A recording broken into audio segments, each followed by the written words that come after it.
ಸುಮಾರು 316 ಕೋಟಿಗೂ ಹೆಚ್ಚು ಅವ್ಯವಹಾರಕ್ಕೆ ಕಾರಣರಾದವರು.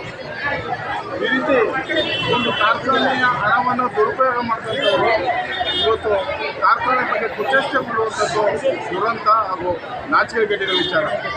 ಏನು ಸಿದ್ದರಾಮಯ್ಯನವರು ನೇತೃತ್ವದ ಸರ್ಕಾರ ಇವತ್ತು ಕಾರ್ಖಾನೆಯನ್ನು ಪ್ರಾರಂಭ ಮಾಡಬೇಕು, ಈ ವ್ಯಾಪ್ತಿಯ ಭಾಗದ ರೈತರಿಗೆ ನ್ಯಾಯವನ್ನು ದೊರಕಿಸಿಕೊಳ್ಬೇಕು, ಅವರ ಆರ್ಥಿಕ ಶಕ್ತಿಯನ್ನು ಬಲಪಡಿಸಬೇಕು ಅನ್ನೋ ದೃಷ್ಟಿಯಿಂದ 50 ಕೋಟಿ ಹಣವನ್ನು ಕಾರ್ಖಾನೆ ಪ್ರಾರಂಭ ಮಾಡೋದಕ್ಕೆ ಕೊಟ್ಟಿದ್ದಾರೆ. ಮತ್ತು ಹೊಸ ಮಿಲ್ಲನ್ನು ಪ್ರಾರಂಭ ಮಾಡುವಂಥ ದಿಕ್ಕಿನಲ್ಲಿ 500 ಕೋಟಿಯನ್ನು ಮಂಜೂರು ಮಾಡಿದ್ದಾರೆ. ಇದೊಂದು ಐತಿಹಾಸಿಕ ದಾಖಲೆ. ಕಾಂಗ್ರೆಸ್ ಸರ್ಕಾರದ ಅವಧಿಯಲ್ಲಿ ಏನು ಮೈಸೂರನ್ನು ಒಂದು ಗತವೈಭವ ಇತ್ತು ಅದನ್ನು ಮರುಕಳಿಸಿ ಮತ್ತೆ ಅದೇ ಸ್ಥಿತಿಗೆ ಕಾರ್ಖಾನೆಯನ್ನು ತರುವಂಥ ದಿಕ್ಕಿನಲ್ಲಿ ಇವತ್ತು ಜಿಲ್ಲಾ ಉಸ್ತುವಾರಿ ಸಚಿವರ ನೇತೃತ್ವದಲ್ಲಿ, ಜಿಲ್ಲಾ ಅಧ್ಯಕ್ಷರು ಹಾಗೂ ಕಾರ್ಖಾನೆ ಅಧ್ಯಕ್ಷರ ನೇತೃತ್ವದಲ್ಲಿ ಹಾಗೂ ಸಿದ್ದರಾಮಯ್ಯವರ ನೇತೃತ್ವವನ್ನು ಸೃಷ್ಟಿಸಿರುವಂಥ ಒಂದು ಹೆಜ್ಜೆ ಪ್ರಾರಂಭ ಇವತ್ತು ನಡೀತಾ ಇದೆ.